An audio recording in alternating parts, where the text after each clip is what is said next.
couple of thoughts with you today. Now, each and every single day is a brand new opportunity to be able, of course, to impact in a positive way your life and the lives of others. Now, this is also, as well, something that you need to think about because the simple fact is, we all know that life has a certain ebb and flow, a certain fluidity with it.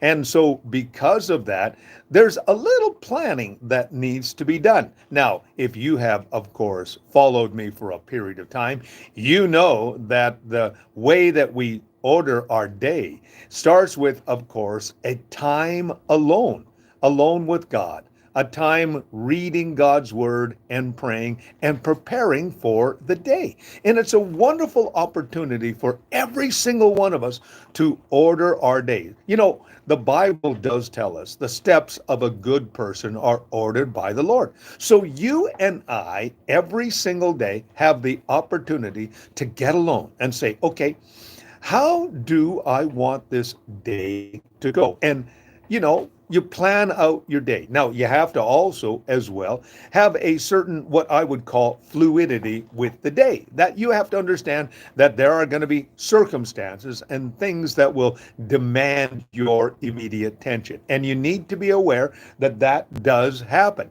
And you respond, of course, accordingly. We all have those situations. You may be sitting right now in your home and you walk outside and all of a sudden you got a flat tire and you think to yourself, how did this happen? Well, you might have been driving down the road and then something picked up in your tire and it brought your tire to, of course, being rather on the empty side.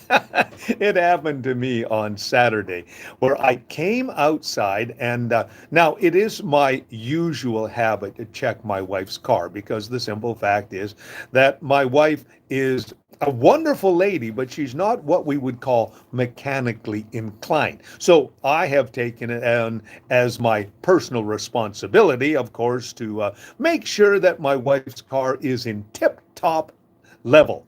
Well, I go out there and there's this tire, and it is definitely low. It's down to about 10 pounds. Took my handy little tire gauge out there. 10 pounds.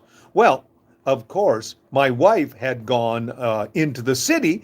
And so what happened was I did not have, of course, the keys so I could run it down to a local shop and have the air put in the tire. So now, about 4 years ago, I bought some what we would call electric jacks, and it works basically off the battery of the particular vehicle.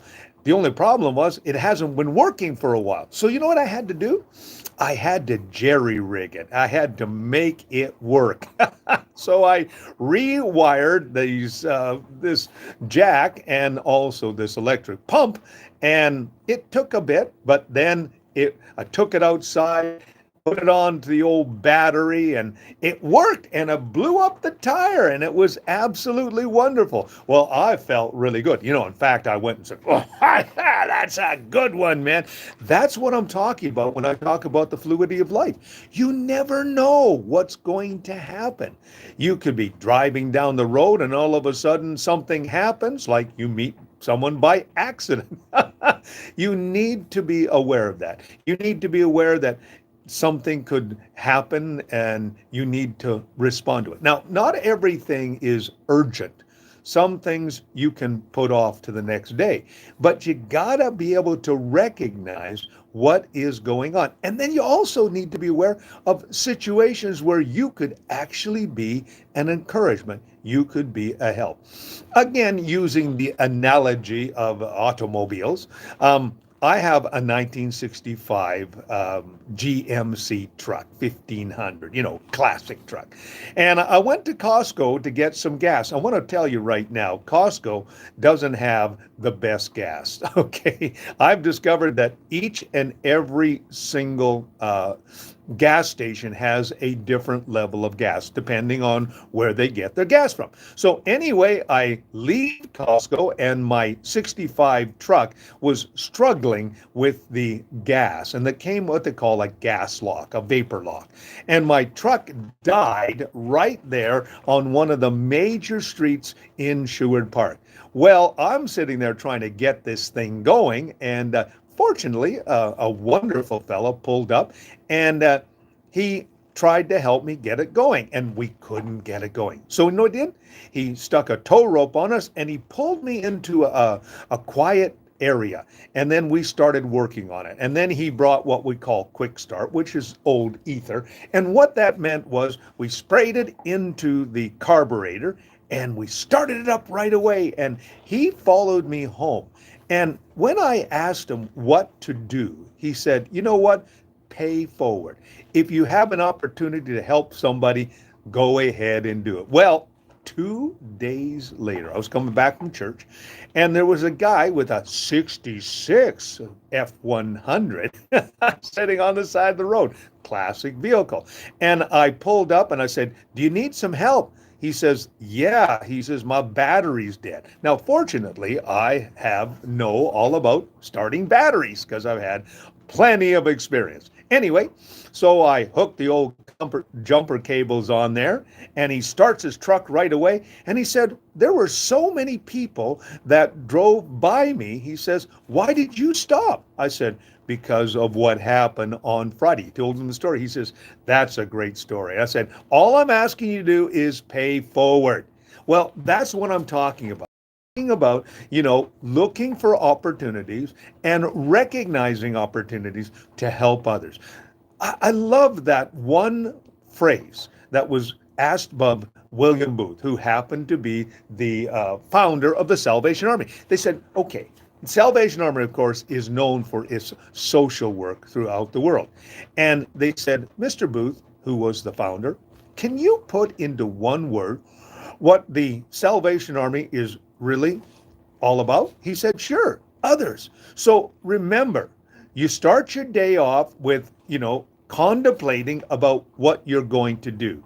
But be aware of the fluidity and the ebb and flow of life, and be willing to respond. And wisdom is really knowing how to respond to the experiences and the things that you are dealing with at the time. The knowledge, the information that's coming across, and then knowing what to do and how to do it. And that's very important. And experience is also a great way teacher as well. I've had lots of experiences, especially with automobiles and mechanical things that go wrong. And you're sitting on the side of the road and you're going, what just happened? And it's so, and you're not always in a place where you can call AMA or CAA. So it is important for us, of course, to have some experience.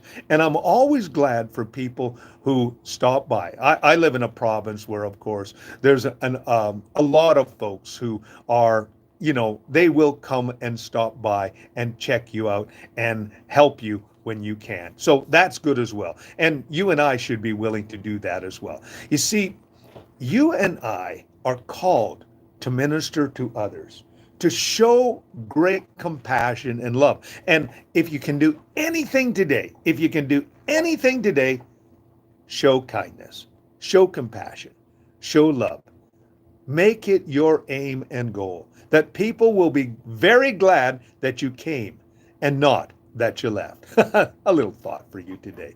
Well, my name is Robert Dean Steele. Of course, if you like what you've been seeing and hearing, I always encourage you to press the like button and subscribe to my YouTube channel. Thanks for spending time with me, and remember, be a blessing.